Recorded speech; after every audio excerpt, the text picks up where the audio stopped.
他刚点支烟，打算放松一下。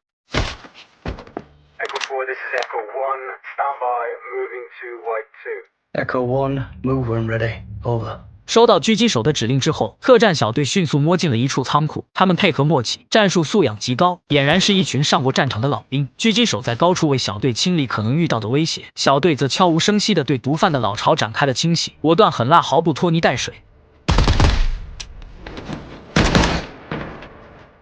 What are they doing? 枪声终于引起了外围毒贩的注意，刚准备上前查看情况，可仓库的灯却突然暗了下来。紧接着，周围传来了密集的枪声，毒贩慌乱中仓促应战。虽然这群老兵已经退役多年，但对付他们仍然毫无压力。没过多久，毒贩几乎全都失去了反抗之力，唯一的幸存者也陷入了老兵的包围圈。小胡子以为对方想要抢货，于是立刻表示所有的货都在车里。但这时领头的老大却摘下了面罩，拿着手机来到了毒贩面前。Where is he? I don't fucking know, man. I've never seen him before in my life. 眼见对方嘴硬不说，男人没给他任何机会，直接让手下给他来了个痛快。因为这群人在害死自己女儿时也没想着留活口。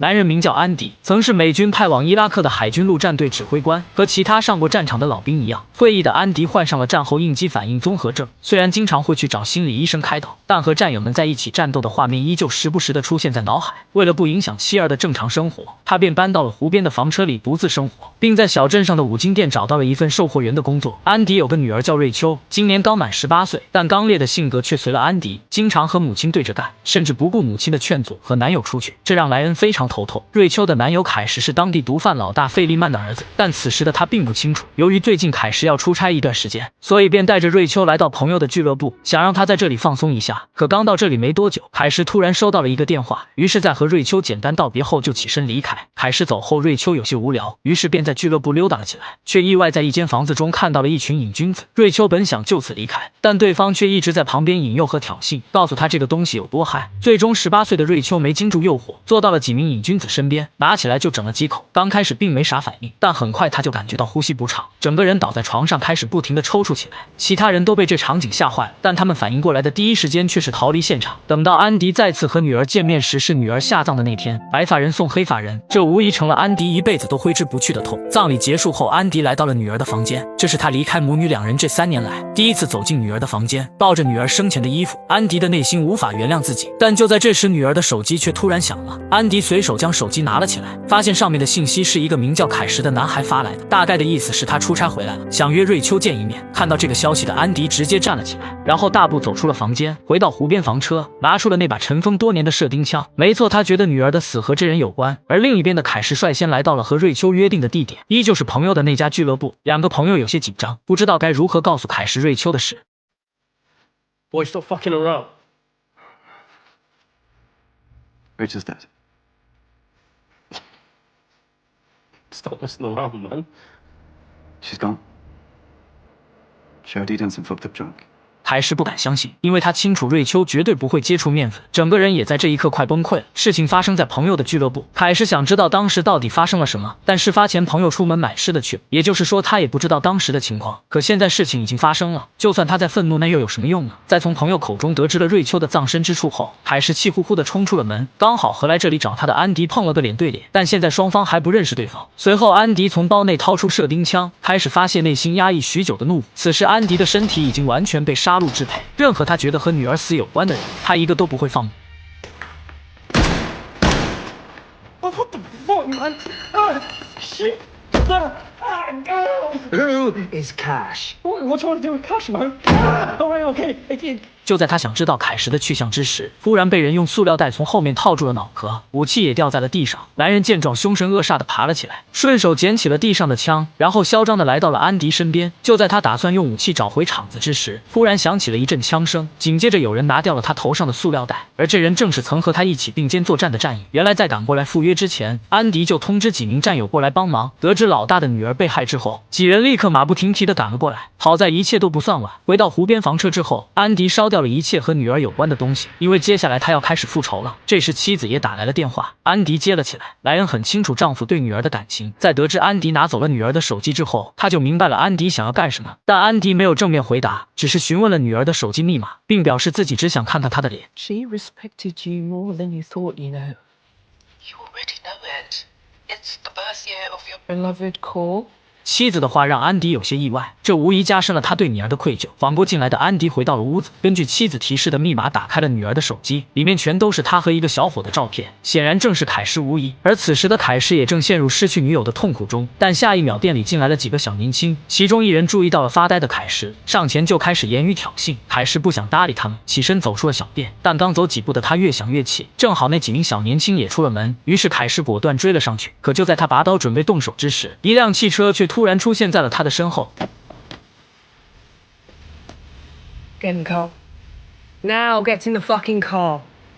凯什见状立刻坐上了车子，而这个女的不是别人，正是自己同父异母的亲姐姐艾娃。姐弟俩没说几句就吵了起来，这件事对凯什的打击很大。知道弟弟难受，艾娃索性将事情说了出来。瑞秋食用的那包面粉被人动了手脚，且动手脚的人正是父亲费利曼的手下。这个消息让凯什无法接受。另一边的安迪也打算展开复仇行动，他将几名战友重新聚集到一起，很快就商量出了一个确切的行动计划。但现在他还缺少一支趁手的家伙事，于是大胡子带他来到了一处黑市，并顺利买到了一把满配的突击步枪。老板还附赠了一条消息，因为之前安迪搞出的动静巨大，费利曼在道上发布了悬赏金，所以老板提醒安迪最好躲躲。而安迪听后并没有吱声。然而就在他转身走出房间的下一秒，老板竟掏出手机，打算向费利曼告发安迪。但话刚说到一半，安迪就又返了回来。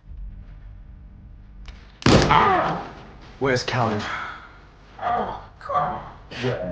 Where is Callan? 1, 2, 3.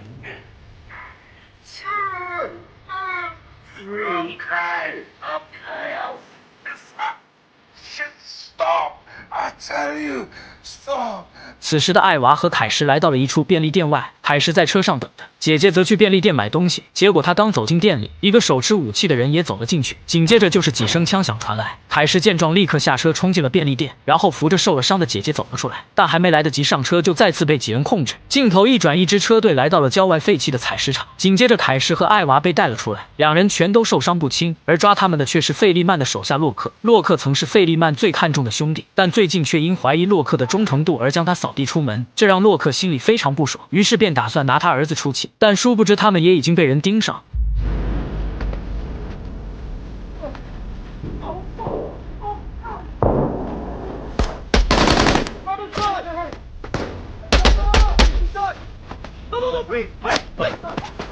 凯什抓住对方交火顾不上自己的这个空档，迅速驾车逃了出去。等到安迪追过来时，凯什已经走远，这让他的内心再次生出怒。但好在艾娃还有一口气，最终几人成功从艾娃的口中得到了凯什可能会去的地方，于是直接杀了过去。随后就有了故事开头的一幕。安迪本想从一名小弟的口中打听凯什的下落，但对方嘴硬不说，那么安迪就只能让手下将其送走。离开前更是一把火烧了这里，让所有的罪恶全都化为了灰烬。与此同时，凯什也回到了父亲的住处，他愤怒地质问父亲为什么要这么做。但费利曼听后却更加恼火，他早就警告过凯什不要动情，做他们这行的不能有任何牵绊。可凯什没听进去，他违背了自己的意志就该付出代价，这是费利曼给凯什的警告。而随后凯什也得知了另一个消息，由于安迪这段时间杀了不少自己的手下，生意也受到了一定影响，费利曼已经对安迪忍无可忍，打算派出手下彻底解决掉这个麻烦。但殊不知这一决定也间接将自己送进了地狱。第二天，安迪又从那个熟悉的床上醒来，看着女儿手机里的照片，内心的伤感再次涌上心头。但下一秒，突然一颗子弹打到了旁边的墙上。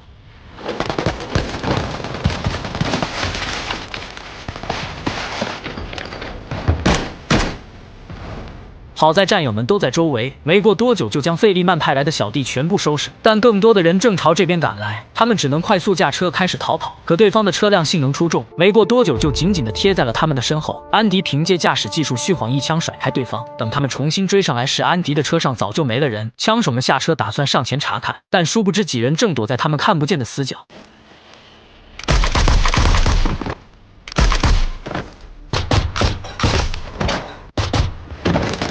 将这些人全部干掉之后，几人没做停留，继续上路，但很快再次和敌人遭遇，这次还是前后夹击。就算他们是特种兵出身，面对这样的局面一样是万分凶险，且对方占据了绝对的人数优势。安迪见状，立刻命令几人快速朝旁边的大楼运动。在他看来，只要进入大楼，就算对方来一个营的兵力也无法奈何他们。果真如他所料，几人进入大楼之后，瞬间消失得无影无踪。很快，枪手们也跟着走进了大楼之中，但殊不知这正是几人为他们准备的坟墓。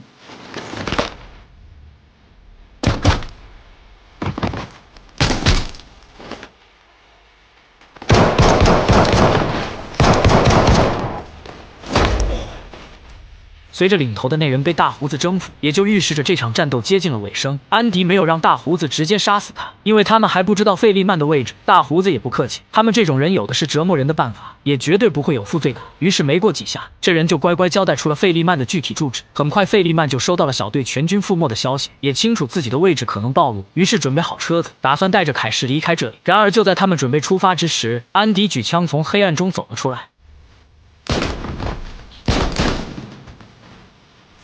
安迪坐上了车，但此时的费利曼却丝毫不慌。到了如此境地，他还不忘调侃安迪几句。他很清楚自己必死无疑。My daughter's dead, and your son is responsible. No. He had nothing to do with your daughter's death. 安迪不想听他狡辩，直接给了他一颗花生米。而这一幕刚好被坐在另一辆车上的凯什看到。于是等到安迪离开之后，凯什从手套箱里摸出了一把武器。结束完这一切的兄弟几人来到了一处酒吧，打算在这里喝一杯庆祝一下。但下一秒，小黑却杀了进来。